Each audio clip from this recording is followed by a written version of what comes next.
it's always like the perfect person to ask it to. And I always find that to be interesting, or to figure it out, or to listen to it. But other people, when I ask the question, they take it as a personal response of like, I find purpose through doing X, Y, and Z. And, you know, when I asked Matthew Cox, the con man, who he stole $55 million, whatever, I asked him, I'm like, how do you find purpose in life? And then he goes, I tell stories, right? And I started thinking about his life, and because I mean, his life is hours long if he tells the full story. Like, he was on a podcast, it was like 6 hours long telling his full life story. But regardless, with him, when he talked about purpose, when I asked him, I'm like, what's your life's purpose? Like, what do you think it is? He's like, I like to tell stories. I find purpose in writing and telling and having the podcast, just telling stories. And I thought about that for a while, and I'm like, that is the most fitting answer he could have possibly given. That a former con man, I think throughout his whole life, and he'll even say this, that, you know, when people talk about criminals and stuff, when people that are criminals or former criminals, they'll always say, in response to, oh, would you have done it again? They're like, no, no, but it made me the man I am today. He even admits to himself, like, he's very honest. He'll say no. Like, if he could have done it all over again, he would not have become a criminal. He would not have done his mistakes over again. He would have done a completely different life. And, he talks about that. But, I think at like the core of his being, right, like, he's just a storyteller. And it's interesting that he went down the route of becoming this $1 million con man as opposed to this incredible storyteller. And if you watch him, he's just so fascinating to listen to. He's just genuinely interesting to listen to. You could listen to him talk about, I don't know, toilet paper for an hour, right? He's just so, like, he I don't know what it is, but you just get mesmerized when he tells a story. And, with regards to your point of, it's interesting how all these different people have different answers. I think, in a way, what they're all trying to get at is that you have to kind of, and it's gonna sound really corny, but you have to look at you. Like, what are you? Like, at the core, like the core of your being, like, who am I? Right. That's the answer that I've kind of come up with, is you have to look into you. And that could be through doing something, that could be through a lack of stimulation and just like the lack of thinking. But if you just sit or even the life is unfair, it's basically to forget about the external and just look at you and what do you think? Like, or what are you at the core of your being? Yeah, that really is like the when he just said lack of thinking, that's probably the single best way to describe why there is a purpose problem. I mean, the lack of thinking, because everyone kind of thinks through social media, thinks through different people's opinions, thinks through different forms of entertainment, thinks through different forms of school, thinks through different forms of work. And then all social media just kind of amplifies that all. And people don't sit back and think about their own thoughts and what they like, what they don't like to do, who they like, why they like things. It's just a lack of thinking, and that creates people not knowing what their purpose is and not able to look at themselves or look at you, you know? Yeah. I mean, the guy, Matthew, or my youth minister, or whoever, or I mean, Andrew Bustamante, the former CIA officer, that I spoke about. What I find interesting about all their responses, and to your point exactly, there's a certain there's something interesting about Bustamante's answer, former CIA officer. Because he said that you would have to get drunk, like, you'd have to get wasted before you put down the answer. Because when you're wasted, I mean, I've never been drunk before, but you're not thinking, your inhibitions are lowered. So you're probably at like the most natural state in a weird way that you could be at, right? Like, you are you. Like, all the filters are removed. You're kind of speaking your mind. So when you write down a piece of paper, what do you think the meaning of life is? You're not thinking too hardly about it. It's just whatever is going to come immediately to your head. So I think that everybody relating it to self-respect, when you're finding your purpose, it has to do with you. Like it's, I mean, yes, people find purpose through God, for example, but even that relates back to you. Like, what Hmm. is your relationship to God? What are you? And even the go out and do something answer, because even that is like you are finding what you like or don't like. You are trying things, and in a way, you're finding yourself through those activities. But it is a lack of thinking and just action in some cases. There's some flow to it. Yeah, perfect. Yeah, and also like people who say like money doesn't buy happiness. I think it does if you do it correctly, because you just need to make sure you're happy first, and then everything in life will be better. Because happiness does buy happiness if you are already happy. But if you're already sad, then it's not. You need to focus on yourself, and then you're able to really find what drives you, what you're passionate about, what you want to do, what you want to succeed at, what are your goals, what are your ambitions, what are you ambitious about, and yeah, just go out and do something. I mean, that's you, that you need to go out and do something. God is technically you. I mean, it's not really an outside source. Whenever, I mean, basically every religion, whenever you pray, you're, this is more controversial, you're kind of praying to yourself in some sort of way. Even though it is up to a God, it is kind of to yourself and thinking about yourself or thinking about something. And yeah, it is just a you, you. That's the answer. Well, okay. So, I mean, I do understand what you're saying because praying is a way of thinking. I'm a Christian, so it's like I don't know how you stand in religion, but like my view on that is different. But like if you look at the Bible, like the answer of like what is the meaning of life? The answer will be um basically to serve God. And now people will take that as like you have to serve him like a slave, right? And that's how a lot of atheists will read it. But the way that I understand it is more of, to like when it comes to serving or to glorify God, right? Like what if you okay, I mean again, this is like it is somewhat controversial, but when it comes to glorifying God, it's doing something good like as a representative of his creation, right? It is serving his interests for you as a creation, if that makes sense. Yeah, it does. I mean, I've gone to Catholic school all my life. So I'm definitely well read on the Bible and the, teaching. I think what I said earlier kind of came out wrong a little bit. But yeah, I totally get what you're saying. Yeah, I don't know where to go with this. What do you think is the best course of action for this? I was gonna say prayer. Actually, I did want to say another thing too about the praying to yourself aspect. Um, you know, I think that a lot of people pray in a selfish way, though. Like when people pray, the unfortunate truth is that they're asking God for something. They're not saying, I mean, yes, people will start off with saying thank you and stuff like that, but it does come down to usually an interest of yourself. Like, you're not people want something. When it comes to somebody that has, like God who can do anything for you, when people pray, a lot of times it is to do something for them, right? They're not, saying thank you like in a genuine way sometimes. And I'm guilty of that too. Like sometimes I say it and I don't mean it as genuinely as I could, right? And, that's always been, I mean, my faith has always been a big like thing with my personal beliefs of because I've gone up and down with religion over the years, but the main thing that I've been since middle school is like a very hardcore Christian. Like when it comes to the way it affects my beliefs and the way I see the world, right?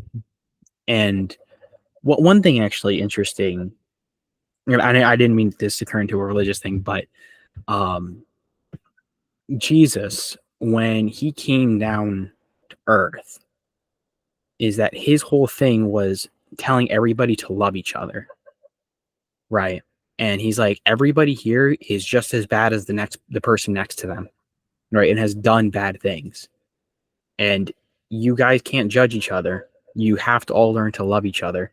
And you have to all learn to not pass judgment and to forgive one another, which I think is something interesting that, that I don't know why I'm relating that to purpose, but I feel like that's definitely an interesting perspective, though, for me as a Christian, at least. Yeah, I mean, yeah, sure. That's interesting for sure. I mean, and I think it's just interesting learning about every single different religion on earth and how people think because they're all pretty similar in construct, and I think it's necessary for society to have some sort of religion because it gives people morals, it gives people purpose, it gives people a community, which is one of the most important parts, at least in my opinion, because people need community. I mean, to just be sane. I mean, humans are social creatures and need to talk to people and need to relate and gossip. And even though gossiping is technically a sin, people need to just get out and talk to people. And religion gives up a community. And even though everyone can be different, you're all there for the same purpose and goal, which is that. And religion is actually something that can definitely give you a lot of purpose. Yeah. I mean, again, I am a very staunch, like hardcore proponent of Christianity and, well, more of Jesus, right? Um, One thing I will say is that I do not like religion. I don't like the term religion because even though, yes, I could identify as a Christian, I the reason I don't, when I say I don't like religion, I mean as in I don't like the organizations affiliated with most religion, and that's like that's a very True. controversial True. statement. No, I would argue that's not very controversial because every single religious organization in history is horrible. They've done horrible things. It's corrupt. It's bad. I mean, it's proven. This isn't speculation. It's not like this is some made up thing. Every single organization in history, religious or not, has had its bad pitfalls and stuff like that. So I definitely get what you're saying about that.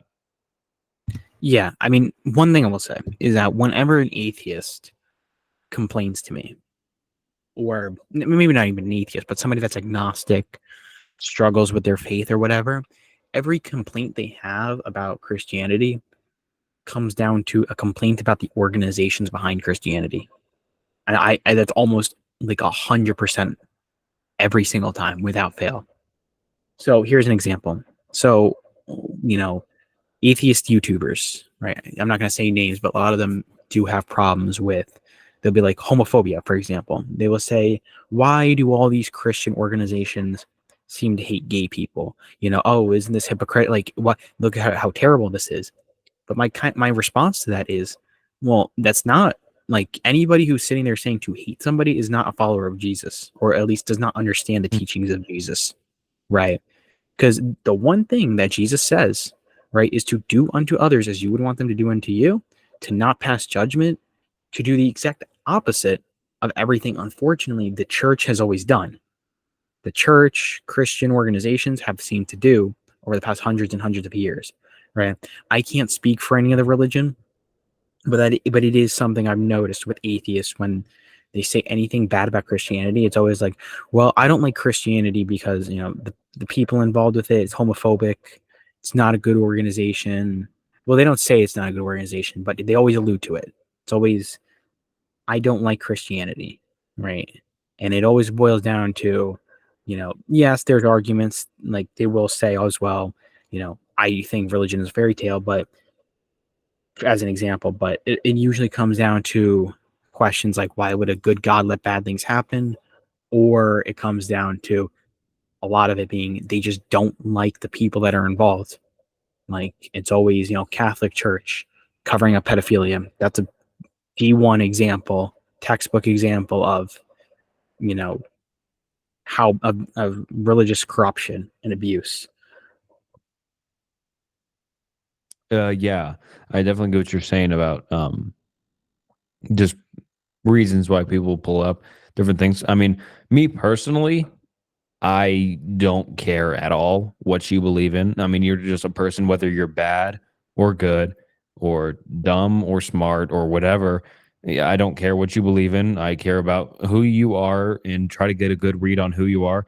And religion, I think I think people care too much about each other's religion because people are uh, have their own opinions for various different reasons. Whether they're how they were brought up as a child, how they view the world, just how they exist, psychology, how they think.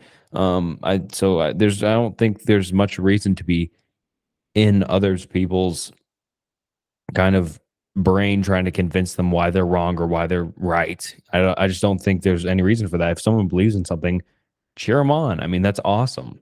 You know? Yeah, no, I'm just saying, like, that's a complaint I've had.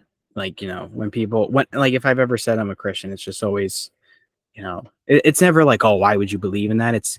But if I ever get on the subject, which is rare, but that's like one thing that people that don't believe in God, it's just something I've noticed. But back to our conversation about purpose. I don't know why we got in religion. That's my fault. I'm sorry. No, no. But um yeah, I was going to say though, if it comes to figuring out purpose, right? And figuring out how to find purpose in life, what's the answer that you've come to though? I mean, for me personally, I found purpose in setting goals and achieving them. That is 100% my purpose.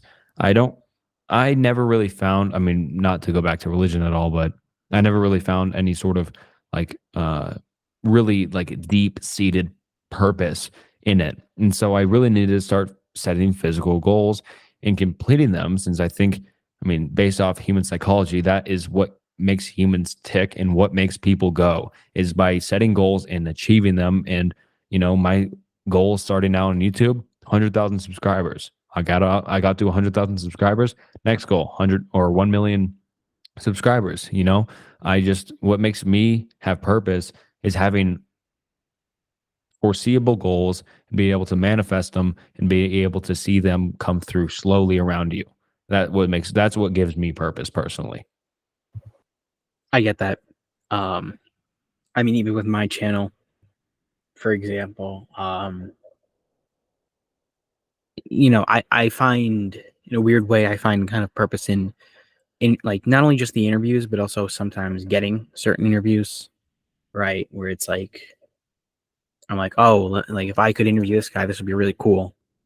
Even though, yeah, like I'm not putting the guy on a pedestal. It's more like, I guess the difficulty in some cases of like Mhm. getting certain interviews that can be fun, right? Of like, and I've thought about different people, some of which I cannot do or will not do, but it's always a fun kind of task to be like, oh, like to just see like, oh, can I like talk to this guy or like interview this guy? And sometimes I do make pretty interesting friends along the way, Mhm. and that's always a plus. And also too, it really just comes down to as well doing the interviews. I find meaning in this conversation, for example. I don't see it as a waste of time. Like if I had a choice between doing this and playing Xbox, I would probably choose this every single time.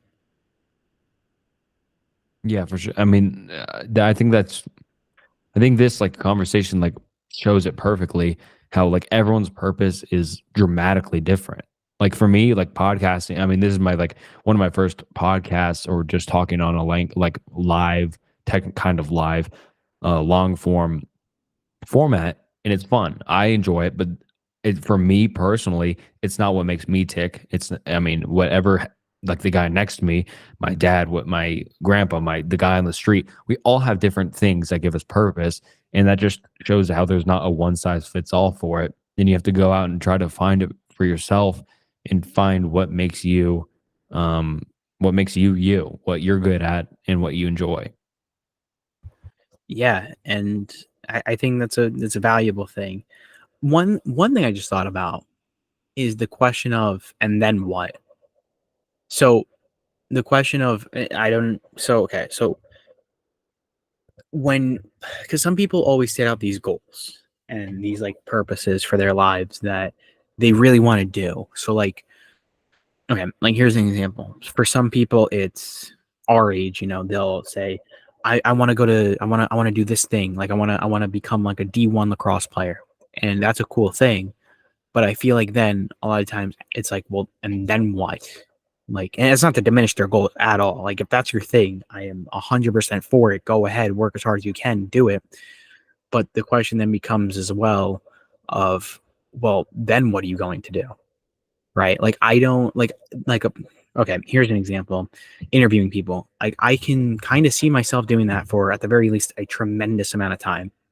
You know, I don't, or video making, I should say. I do plan on making other videos in the future, but when it comes to talking to people and stuff, that's not really something that's going to change. I'm always going to be kind of curious. So for me, it's not like I'm asking like, I do this podcast and then what? It's like, well, then you just do another podcast, right?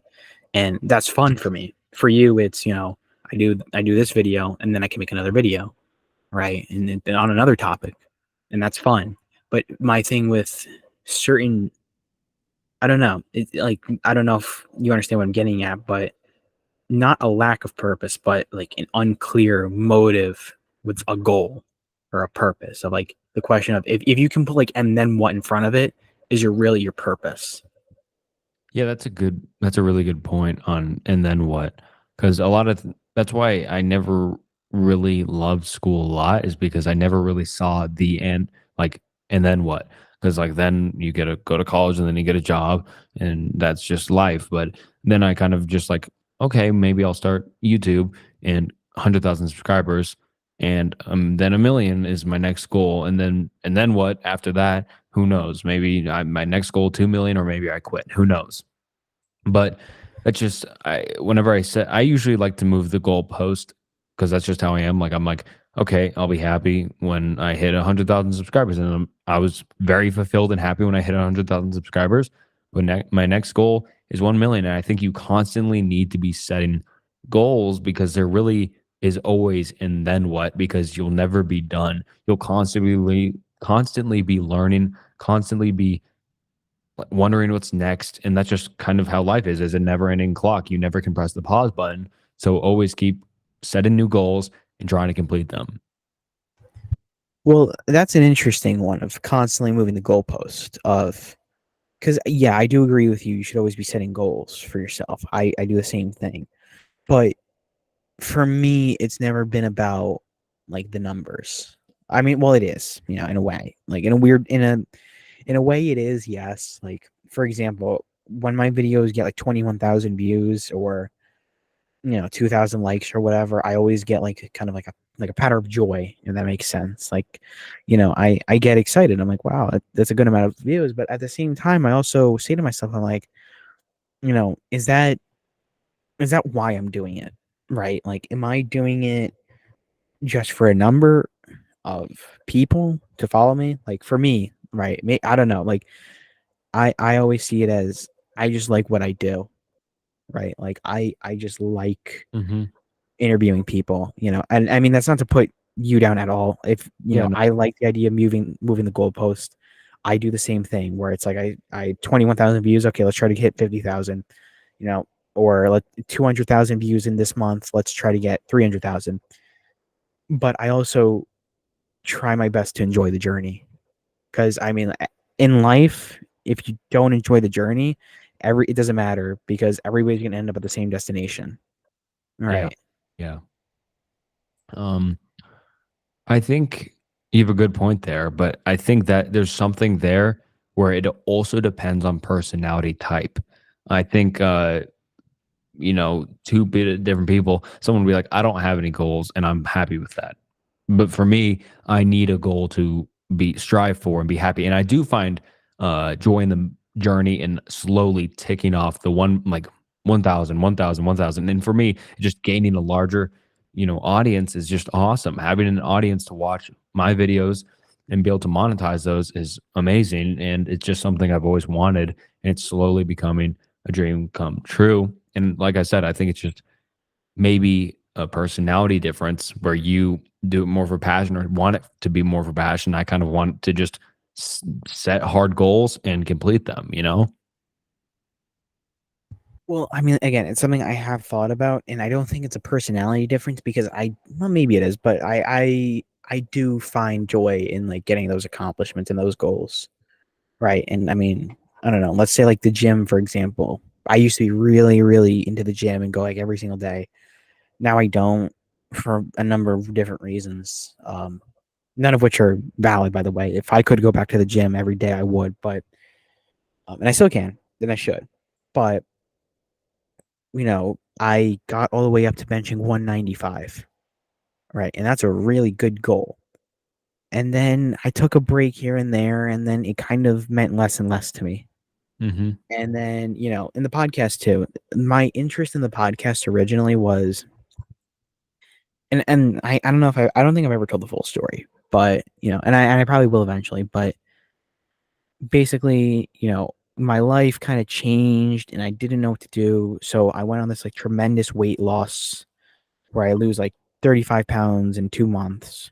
It was like really absurd. But then I reach out to the YouTuber that I mentioned in the beginning, and then he says yes in like 5 minutes. And then we set up the recording. And then when I did his, I kind of didn't know what else to do. Like I didn't know where else to go because I'm like, wait, but now what do I do? Like, do I make another one? Do I just make YouTube videos now? Because like starting off a podcast with a YouTuber with 3.5 million subscribers that you've been a fan of, and it's a kind of a lot, but it's like then what, right?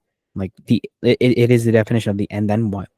And then 5 months goes by, and then I come across Vilei and his Discord. I'm like, you know what? Let me reach out to this guy. I reach out to him, and I do the podcast with him, and then I get the feeling then again of like, well, I did something good, and it's really really cool because now I've gotten this other YouTuber that I'm a fan of with millions of followers, or not millions, hundreds of thousands of followers. But now what? And then, and I was kind of obsessing over like, I guess the just like getting to like a really really high level guest to a point where I kind of didn't see the bigger picture. Then I started interviewing smaller but arguably just as interesting people that are like Navy SEALs, judges, prosecutors, homicide detectives, um, whatever. And I really enjoy that, like that. I enjoy the journey more than I do just I got this guy or I got that guy. Hmm. Yeah. I get that. And I always try to look at the bigger picture because I can't complete something without the bigger picture or the goal or just like literally manifesting what I want, where I want to be, who I want to know, who I want to be friends with, who I'm talking to, what I've completed, where I am, all of those things. That's what I constantly think about and try to complete and try to work towards every day because for me, waking up every day and working on something you enjoy and seeing your goal go in the correct direction is great. And that's what I really like. And I'm not sure if this is exactly answering your question, but that's what I got from that. No, yeah. I mean, I also do find purpose in moving the goalposts and accomplishing things that are bigger than the last task. That is absolutely something I'm a big proponent of. Is just setting goals and just trying, right? Not even reaching them, but just trying and trying and trying. And that is such a cool thing to do sometimes. Like to sit there and just think to yourself, hey, I can try this and maybe it'll happen. Maybe it won't. But, in this, it's the same thing every time I email a YouTuber or whoever. It's always just maybe he'll respond, maybe he won't. But if he does, that's really cool. And I get to talk to a guy that I know, like I get to talk to a guy that, you know, either hasn't been talked to before. Because I've had people on that, and I've interviewed that they're like, yeah, this is the first interview I've ever done, or this is the first podcast I've ever done, and I'm like, that's so cool. Like that, I brought that guy's story to light, or that guy because my cousin said this, and I didn't even think about it too much until like just very recently, but he said he's like, George, I think it's cool that you're kind of interviewing people that aren't necessarily super duper known, right? But like you're kind of bringing their stories to light and they're just as interesting as other people that have been interviewed, you know. And I'm like, huh, that's kind of an interesting point. But and this is going really back, but my original purpose with the podcast was to interview either homeless people, like I'm not even kidding, like think like Software Underbelly type of videos, right?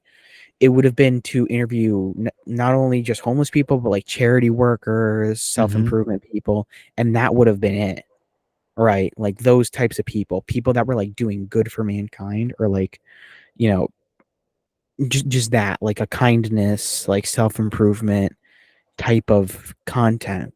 And I maybe I will one day make that, but it was that was kind of like it was supposed to be that type of a channel where I would have interviewed those types of people. I don't want to say smaller scale, but that was my original intention. And then it changed into temporarily of like, well, I'm only going to interview really big YouTubers and people. And then that didn't really happen because, unfortunately, not all of them are that generous. But yeah, so then I started interviewing, granted, yes, again, smaller people, but people that had very interesting stories to tell. And I am very happy that I started doing that. Yeah, and I mean that's great that you had that goal, even though that goal kind of dissipated, the original one of working with charity or talking with charity workers and homeless people and stuff like that. Even though it did dissipate, you still maybe want to do it someday. And I mean, the podcast, I mean, it's great because you can just keep making podcasts, keep talking to people, keep learning how to be better at podcasting in whatever way you can. I'm not really that well versed in how well how much how big the skill gap is in podcasts, so to speak. But just keep working on the skill, keep honing your craft, and just keep working to what your final goal is, whatever that is.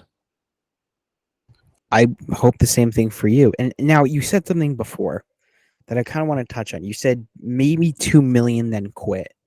And I wanted to stop you right there and ask you why, but I wanted you to keep going with what you're saying. So is that your plan?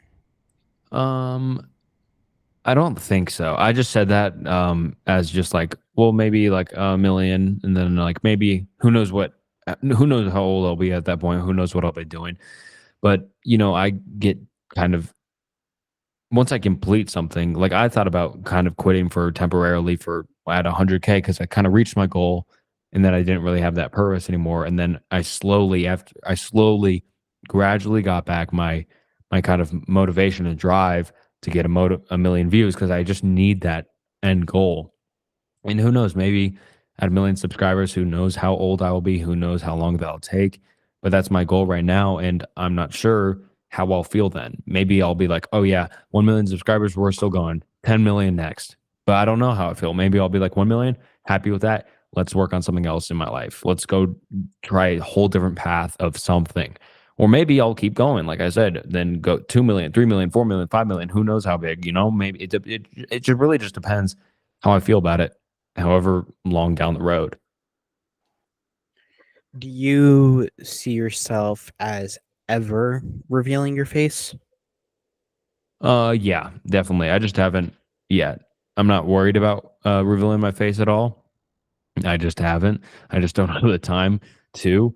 Um, I mean, I'm not worried about a face reveal or anything of that sort of nature. I don't want to build it up because I always think that's pretty, you know, weird or not weird, but like just kind of corny, just kind of building up a face reveal. It's just kind of weird in my opinion. I'm just gonna probably do it in one video someday. I'll just probably start off the video and be like, "What's up, guys? Welcome back to this iceberg or this whatever." So I will definitely someday, maybe soon. It just depends on when I do, I guess. Right. Do you ever think about, and this is part of the purpose thing, but this is a bigger picture part of the purpose question, which is, What do you think the purpose, and this is a really big question, but what do you think the purpose of human existence is? Wow. Um, I think that's just a question that no one knows or no one will ever know. I mean that kind of relates to my existential crisis iceberg. I'm actually going to be remake or not remaking, but you'll see a video soon. It might be my next video or the video after. It's similar in topic to the existential crisis because I just love that video to death. It was just so interesting. The topics were so interesting. I just love that, and that kind of touched. That just kind of reminded me of it. But the purpose of human existence, I don't think anyone will ever know. Whether you believe in whatever way, Genesis or um, any sort of other creation theory. I just don't think, I think there's questions out there that are meant to be unanswered. And I think that's one of them. So who knows? What about aliens? Do you believe in aliens? Yeah, there's 100% aliens out there. I think so. And I think, yeah, there's got to be. I mean, technically, no one knows whether or not the universe is infinite, but if it is, then yes, there's a million percent aliens because if the universe is infinite, that means there is a infinite amount of duplicate worlds of ours, and there's an infinite amount of yous out there. It's kind of crazy to think about. I don't think the universe is infinite because I don't think that's possible, I guess, but I think there's aliens out there somewhere. Okay, so you're one of the okay, so one thing I'll say is that something I've thought about is the fact that the universe technically, no matter what, has to be infinite. Technically. Now your definite, but I've also thought about this too, is your definition of the universe is different from my definition of the universe. When I say my like the universe, I mean as in anything, hmm, the collection of all things within a pocket of space and time. Like large, but I feel like that's not even a good definition because most people don't even understand what they mean when they say universe. And but the reason I'm saying everything is infinite, do you know who Vivek is? He's a psychedelic YouTuber. Maybe. I'm not sure. Maybe though. Because I had okay, so if you look him up on YouTube, he makes all these he reads stories, right? Of trip reports of different psychedelic experiences. And actually let me see if I can find the exact message. But I was planning on making a video about purpose, and I probably still will eventually. Just like not even a podcast, just a video. But I said to him, I'm like, what's the most okay? So I texted him. I said, what's the most important thing you learned from reading hundreds of hours worth of psychedelic trip reports, as well as your own personal experiences? And keep in mind, this guy, I wanted to give a little bit of context to. This guy, basically, for a living, his entire channel is just talking about psychedelics, psychedelic experiences, reading psychedelic experiences, reading trip reports, and also himself talking about his own trip reports and his own. Do you know what a trip report is? Yeah. Yeah, talking about his own trip reports, tripping experiences, doing different psychedelics. So when I asked him the question, I'm like, what's the most important thing you learned out of all this? He goes, reality is infinite, God is love, and you are me. And Wow. then I asked him, I'm like, one more question. How do you find purpose in life? I actually asked him this too. I didn't even realize. How does one find purpose slash meaning in life, or rather, what is the meaning of life? And then his answer was, and I quote, and this is all quoted, there is no set meaning to life, hence there is infinite meaning. You create whatever reality you want. And then he goes, you can find purpose by becoming more conscious. Wow. That's crazy. I mean, like that's deep. Um, yeah, I don't even know how to respond to that because that's crazy. Um, I don't know how to. How do you think we should stem it off from here? Well, I mean, I don't know because we're talking. I mean, this conversation is like as deep as it could possibly be. We went from like the meaning of life to corruption and religion Yeah. to now the size of the universe. But well, okay. So let's start. Let's kind of like break that down. So he said, "Reality is infinite. God is love, and you are me." Yeah. So Got yeah, it. Wait, what is infinite? You are some wait. reality is infinite. This is Uh-huh. because I asked him like, "What's the most important thing you've learned out of all these trip reports that you've read?" All these psychedelic experiences that you've had because he's read hundreds and hundreds of hours of this stuff. Like his whole Yeah. channel is just that. And he goes, reality is infinite, God is love, and you are me. I mean, I haven't done that much uh I haven't done that much what's it called? I've never done obviously a psycho or not. I don't know if obviously, but I've never done a psychedelic experience or like really know anything about it. So I don't. I mean, reality is, and I mean, I just don't even know how to break this down. To be honest, do you think you know how to? Well, okay. I mean, I think I do. When he says reality is infinite, I mean, okay, so one thing of like psychedelic experiences that people always talk about is like the infiniteness of the experience is like, and that's a weird thing to say, but it's like, you're in a different reality. You're experiencing what it's like to be a different person in some cases. Um, and then the God is love part, I feel like that's kind of self-explanatory in a way that God is love, right? Like those things are inseparable and they're the same thing. Um, and then you are me. Now, the you are me part, I think I can break down the most simply because I would just say that everybody is just you from a different perspective. Everybody is just you from a different perspective. Yeah. Does that make sense? Not to me. Okay, so think This think is about it like this. I mean, okay, this is like really deep. But so think about it like this. You are, I mean, okay, take yourself as a baby. hmm You are the result of hundreds and hundreds of millions and billions of events that are completely outside of your control, and you are uniquely your perspective, yeah. right? And your awareness, your consciousness, right? Your field of experience. And then you get somebody else's field of experience, right? It's technically, or even a dolphin, right? In a way, they're you, but from a different outcome, from a different list of results that occurred to make them and to make their field of experience. Mm. That's interesting. Oh, I don't even know how to respond to these because they're so deep. Um, these are definitely good questions though. God, these are good for existential crisis iceberg. Jeez, dang, I just don't know how to respond. Well, I mean, okay, so like, do you understand what I'm saying though with the you are me thing now? Kind.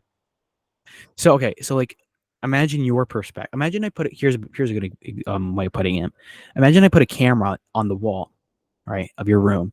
Mm-hmm. Now, and then I take another camera and I put it on the roof of or the ceiling of your room. Technically, they're the same camera, but they're viewing completely different things. Now, or they're generally the same camera, but it's at the end of the day, it's just a different footage. It's a different experience, but it's the same though in a way, right? It's just a different method of experiencing something. So when I meant with the consciousness thing, maybe that's a bad example. When I'm thinking of the consciousness thing of you are from a, it's just everybody's just you from a different perspective. So if you take like your dad for example, he is the result of billions and billions of things that and trillions of things that have happened that are completely outside of his control, your control, and everybody else's control. Right. But it resulted in his experience. but that's his perspective, and nobody else will ever have his perspective ever Yeah. again. Yeah. Nobody will ever be him. So if you think about everybody as clay, that's a good way of putting it. Think of everybody as clay, and they're molded by all these things that are outside of their control, inside of their control, and everything is, but it becomes uniquely them. If you think about everybody as that same clay, right? It's just you're just a different mold, if that makes sense. You're just a different mold, but it's a different mold of the same clay. Yeah. Yeah, that makes sense. But everyone has different ways of once they're made. Yeah, they're all made out of the same clay, or but they're all. I'm trying to think of how to add on to this because you're doing a good job of explaining it. I'm not sure how I want to add on this.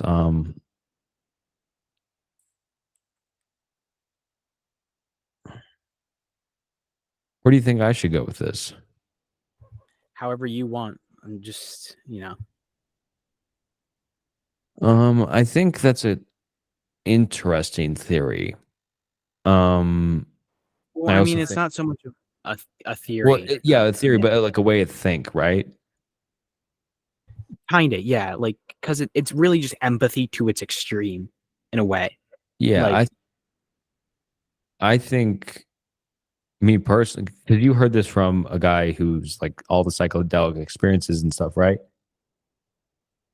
yeah, he's experienced it himself. He's read hundreds of hours of trip reports. He's read them over. He's talked about it to death. He's made videos about it.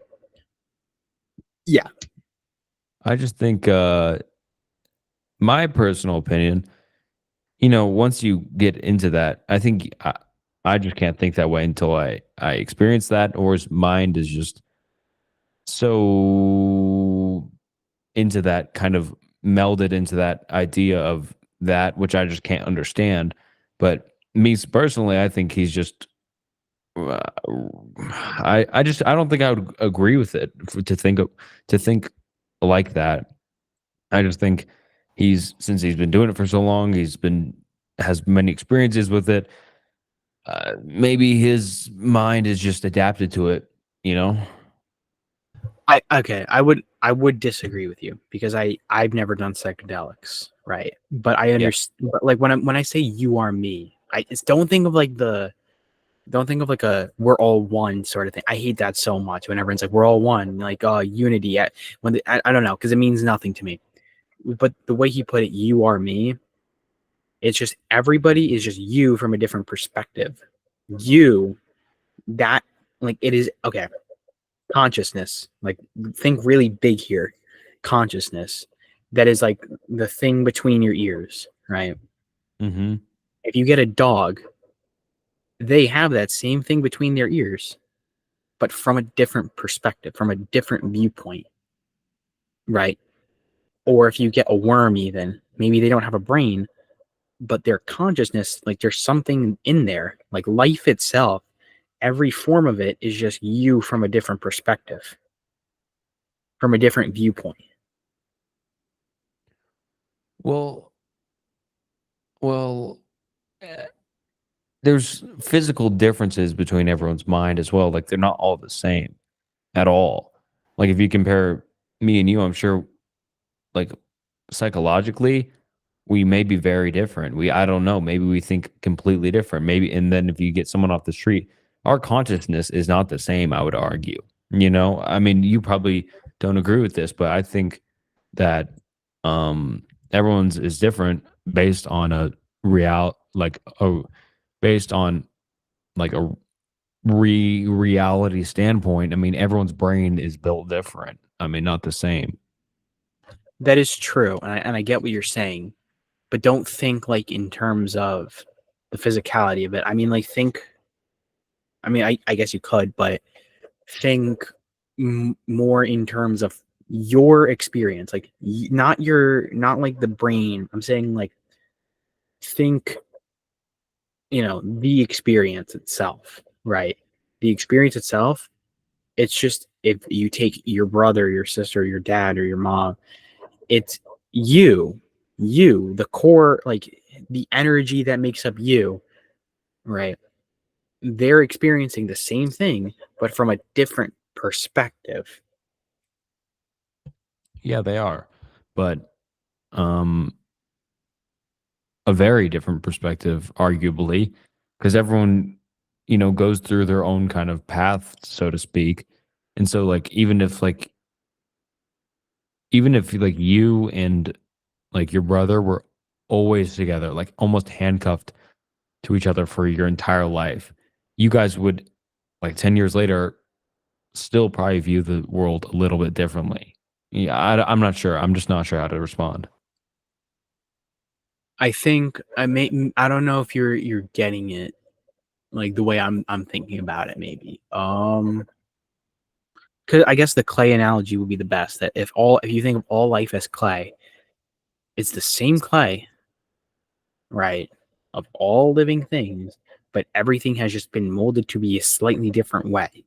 It's a different perspective of the same thing. It's the same coin. It's the same, like, whatever you want to call it. It's the same energy, the same substance, the same thing, but it's just consciousness is that clay, I guess is what I'm getting at. It's just Mhm. molded.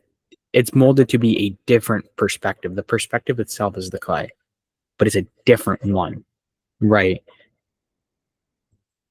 Yeah, I mean, yeah, I guess I agree with you on whenever you say it like that. Yeah, I agree with you.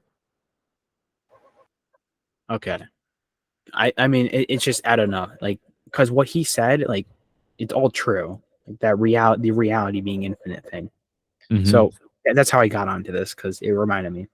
But the universe being infinite. Have you ever heard? And this is what he said was reality is infinite.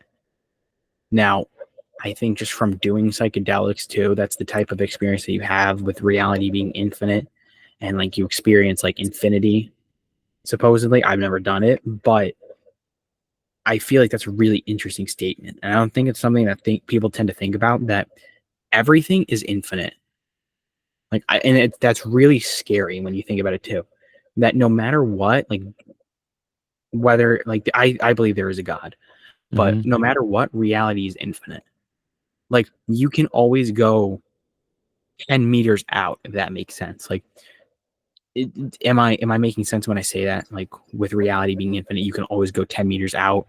Like even outside of the universe, there's going to be just more space. Well, if it's infinite, then there's never going to be more space. This is just something the human mind can't wrap their minds around. The human mind literally can't wrap their mind around infiniteness and nothingness. It's just impossible. So, like, it's all like these questions are kind of like just you're digging at concrete almost because there's just the human mind can't even like wrap around this.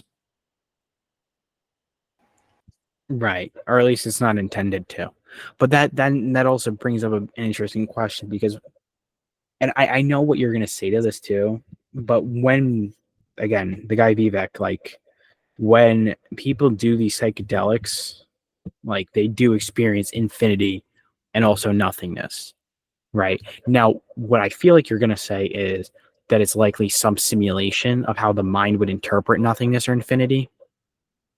And that could be true, but I don't know. I feel like that's an interesting thing that everybody experiences when they take certain substances like DMT or 5-MeO DMT or high doses of psilocybin or high doses of LSD, is the infiniteness. They're like, oh, okay, yeah, like I experienced everything all at once. Um, and one thing I brought up on Julian's show actually was when I think about this, which is that why is it like what's the survival benefit of DMT? Like why is it that all creatures evolved to have DMT in their system in some way? Right? Like what's the survival benefit to having a spiritual experience? I think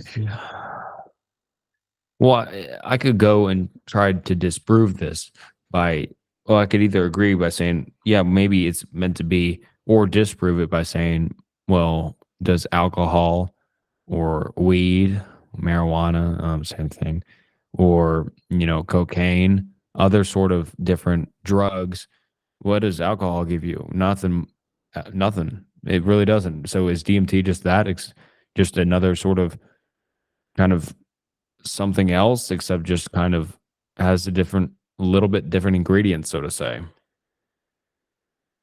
I get what you're saying, but the reason I disagree with it is because DMT is okay. The difference between alcohol and DMT is that alcohol is something that you basically make. It's like no different from me if I make like a mug, right? Like it's something that you make, you manufacture. DMT is, I mean, yes, you can manufacture it, but it's also naturally occurring, right, in your body too. So it's not like alcohol where you're fermenting a fruit or whatever and then you're turning it into something. I mean, yes, you can do the same thing with DMT where you can break certain plants down, but you make it yourself in your own body. Like your lungs produce it, your liver produces it, and your brain produces it. But like, and almost, I think almost every single living mammal produces it. Something like 70% of them do. But my question then becomes, why is there a molecule that has been known, right? And it has been documented to cure depression and to cure people of substance abuse and to give people these enlightening experiences where they meet God in some cases. What is the survival benefit of having something like that in your body? I, I mean, there's, I'm not sure if people, I think there just needs to be more research done on it, because I think it's been suppressed since the 70s or 80s. I can't remember.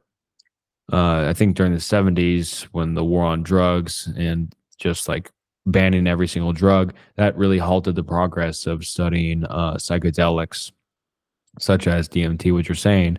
And there's a lot of studies and organizations starting to pop up that are starting to research that and look at its benefits to what it does to human brain, why the human brain produces it, why the human body produces it, why animals produce it.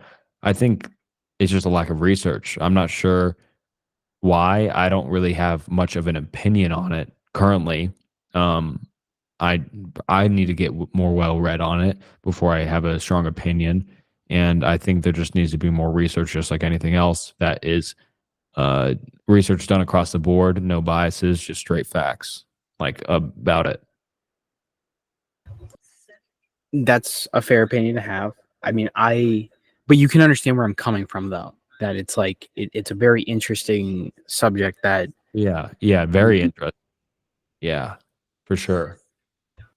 well, because also too the benefits of psychedelics. It's not like you do cocaine and then all of a sudden you're just like you feel really powerful. I've never done cocaine, but like you know how I would expect to feel is just like really energetic and like powerful. That's how I would imagine it feels. Or alcohol, where you're very slow and you can't talk as well, you can't think as well.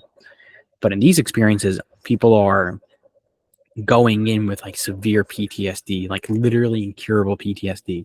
And they go in for like 15 minutes of this experience and then they come out totally cured. Right. And like they never have another episode. And the fact that it's produced in the body, that's interesting. And the times that it's produced, it's only produced 3 times. I think when you're dreaming, when you are being born, and when you die. Yeah. So the question is, what is the survival benefit to something like that? Because there's no survival benefit to that when you're dead, right? That doesn't make any sense.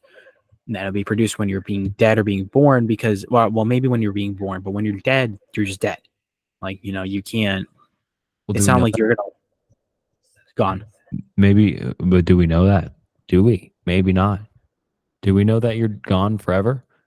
Well, And that, but you understand what I'm saying. yeah. Like Oh yeah. your body is dead. I didn't mean like you're dead, like as in eternal Yeah. blackness. I meant like as in you're gone, as in your body is gone.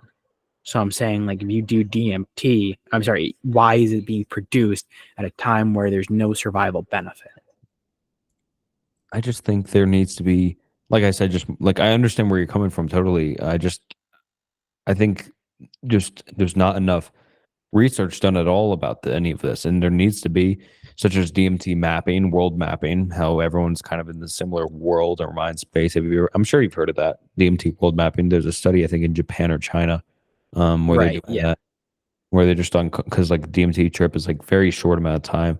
This would constantly inject it into their bloodstream or system for extended amount of time to be able to map out the thing. So it could be some sort of other subconscious level of humans that are just unknown.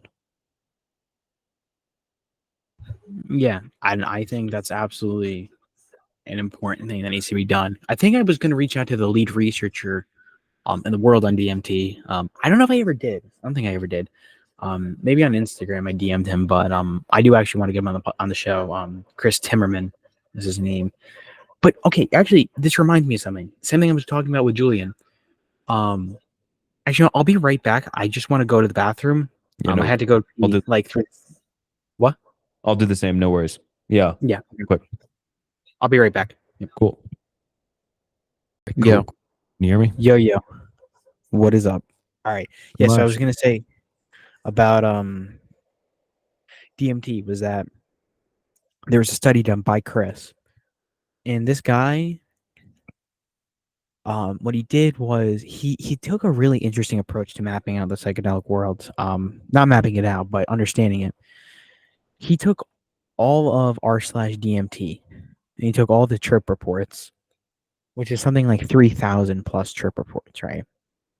And he collects them all, and he breaks them, and he details, he organizes each of them, right? And he organizes like all the common experiences, right? And do you know what the most common experience that people had was? What?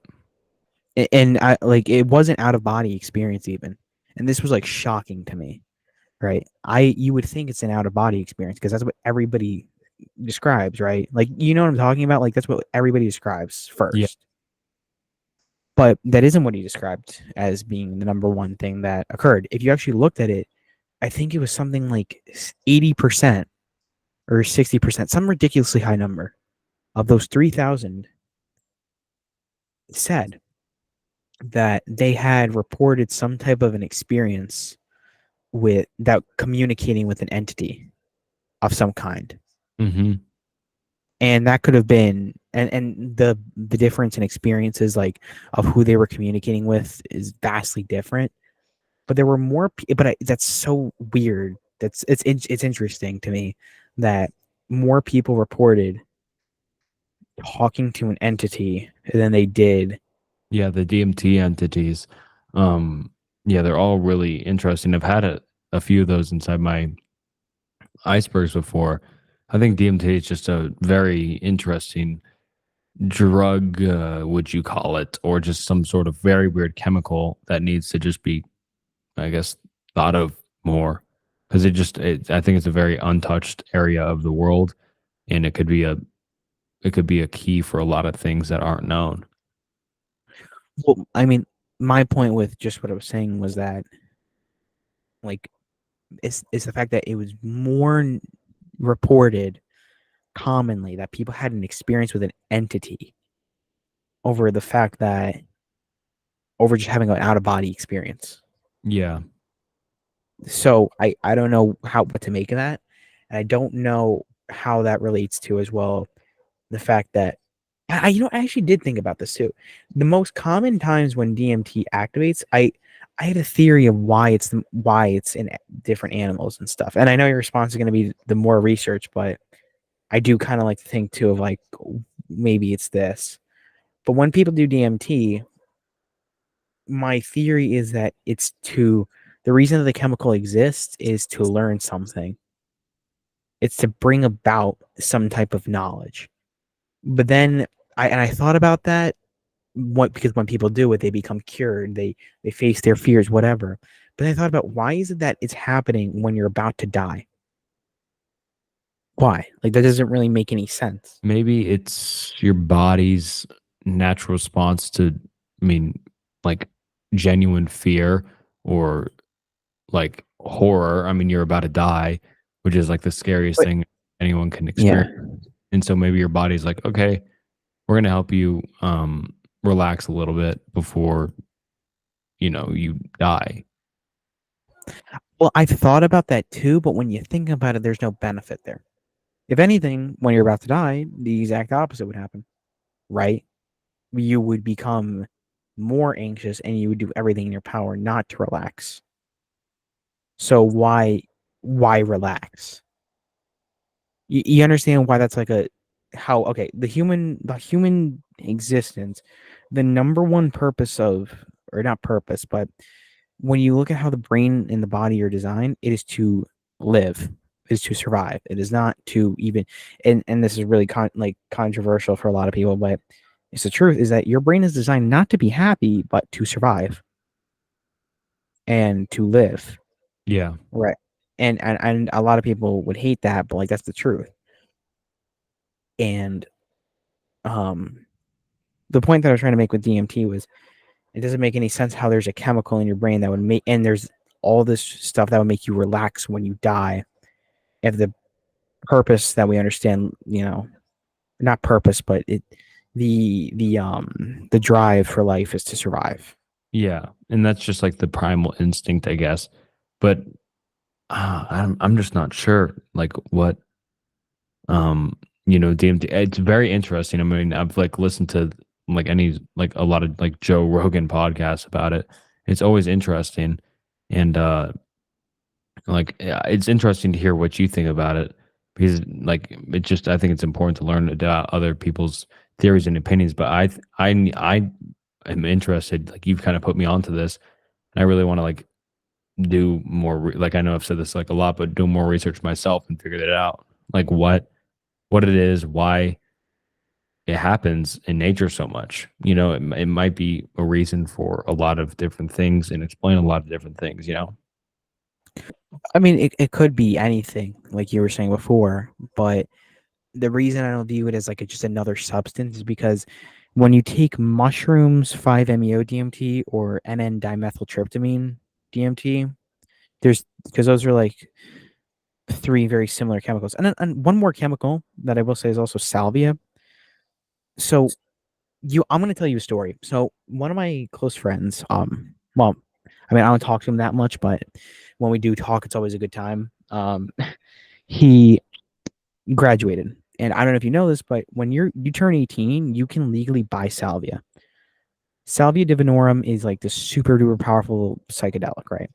But one thing I will say about, but just to give context, is that it does not operate the same way that any other psychedelic does. So when you do, okay, so here's a little like science lesson. When you do DMT or LSD or psilocybin, it's acting on your serotonin receptors, right? And it's kind of hijacking that part of your brain, but it's not serotonin, so it's giving you not the same experience. So on the other hand, you get salvia divinorum, which most people have never even heard of, but that acts on your opioid receptors.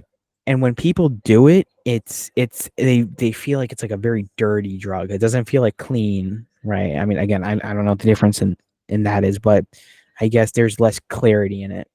And one thing that you can do with salvia I don't think you can do with any other drug is you can set an intention, right? And you can have a certain Mm. experience that you choose to have. So think like virtual reality almost, but like to the extreme, like Yeah. where you're having like simulated lives. And my friend, what he did, he explained the story to me. Is that he bought salvia because he was 18. He graduated by the way, but he bought salvia and he set an intention to live another life, right? And when he did that, he smokes it and whatever, and he does it and he lays down.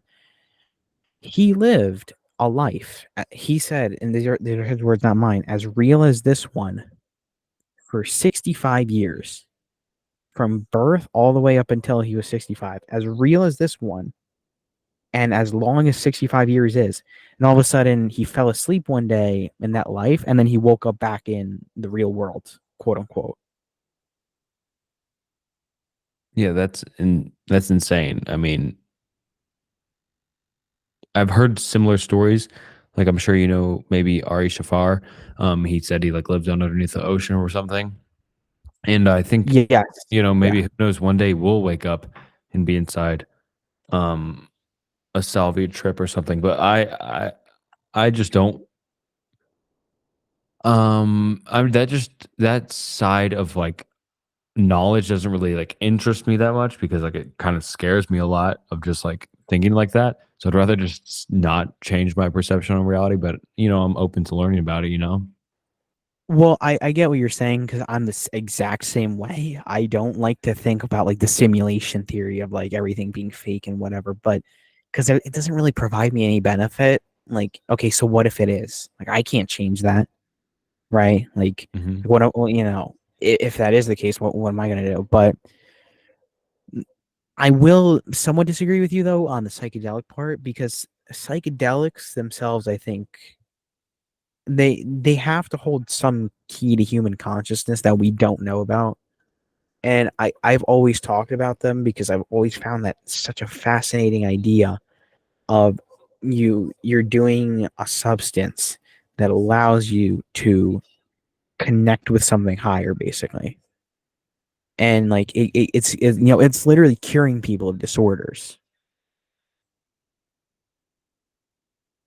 Yeah, you're right. It is. I mean, it's like, I mean, I just draw back to most likely the CIA, the government, they banned psychedelics and all drugs during the 80s. And that's probably why there's zero research on it, even though there should be. And it's very helpful for for a ton of different people, like you said, PTSD victims, trauma victims.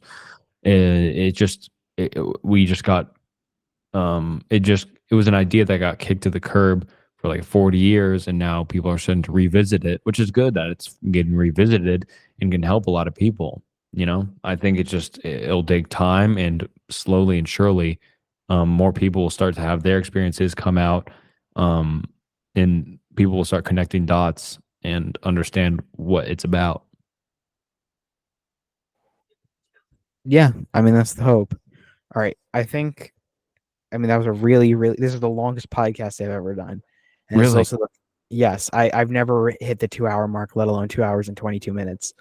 Um, but it didn't feel that long, No, and not me. yeah, and I do appreciate you coming on. I want to stop the recording, talk to you a little bit after the show. Yeah. But yeah, any final words? um Find your passion and chase it. That's my final words. All right, sounds good. All right, I'll stop the recording. Cool.